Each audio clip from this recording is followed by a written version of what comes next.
আমরা ভেবেছিলাম এই দেশ থেকে স্বৈরাচার পালিয়ে গেছে, কিন্তু এখন আমরা দেখতেছি প্রত্যেকটা স্তরে স্বৈরাচারের দোসরেরা বসে রয়েছে। গত 17টি বছর আমাদের ছাত্রদল, যুবদল, বিএনপি পরিবারের নেতাকর্মীরা যেভাবে লাঞ্ছিত হয়েছিল, নির্যাতনের শিকার হয়েছিল, সেই সুবাদে আমরা এটি দলীয়করণের দিকে যাইতে চাই না। আমরা শুধু বলবো এটি প্রশাসনের কাছে আমাদের আবদার, আমাদের নেতাকর্মীরা যেন দীর্ঘদিন অবহেলিত ছিল, শিক্ষাগত যোগ্যতার বিনিময়ে যেন তারা স্ব পদগুলা ক্যারি করতে পারে। এবং এই নিয়োগ প্রক্রিয়াতে আমাদের অনেক গ্র্যাজুয়েশন লোক ছিল, ওদেরকে আমি বলবো এটা সম্পূর্ণ স্বৈরাচারী কায়দা বাদ দেওয়া হয়েছে।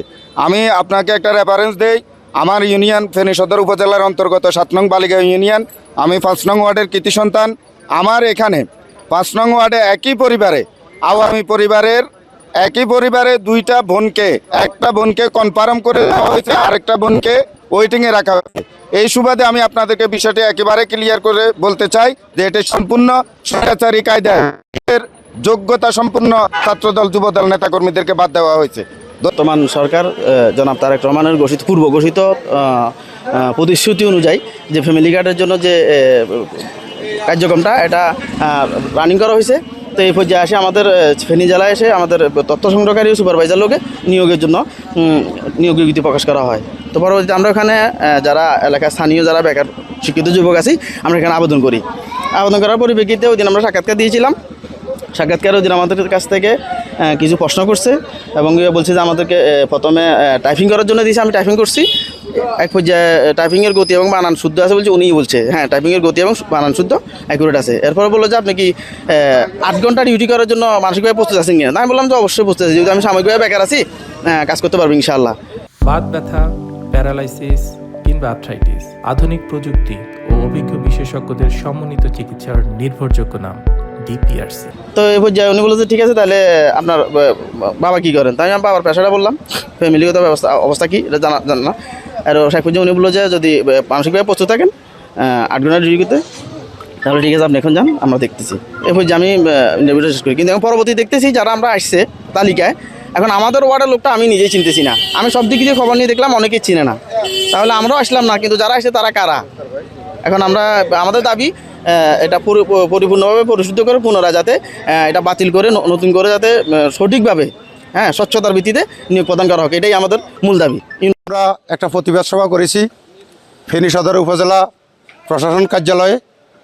সেখানে সদর উপজেলার 12 ইউনিয়নের নেতৃবৃন্দ সহ সকল স্তরের কর্মী নেতৃবৃন্দ উপস্থিত ছিল। আমাদের এই প্রতিবাদ সভার মূল প্রতিপাদ্য ছিল যে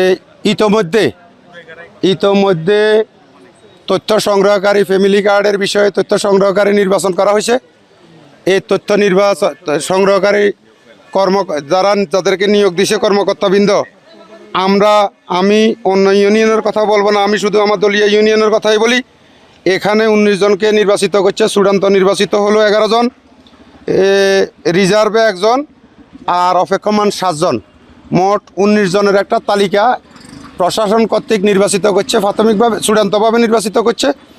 আমরা দেখলাম আমরা এই তালিকার ভিতরে আমরা যারা ইউনিয়ন পর্যায়ে আছি বা কর্মী হিসাবে আছি, আমরা দেখতেছি আমরা 7 জন ছাড়া শুধুমাত্র 19 জনের ভিতরে আমরা কাউকেই চিনি না।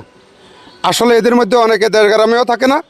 আমরা আশঙ্কা করি যেহেতু আমরা এত খবর নিয়েও আমরা লোকদেরকে আমরা চিনতে পারতেছি না, এটা গুপ্ত সদস্য হবে এবং আওয়ামী লীগের কাপড়ি মারা এইসব লোক হবে।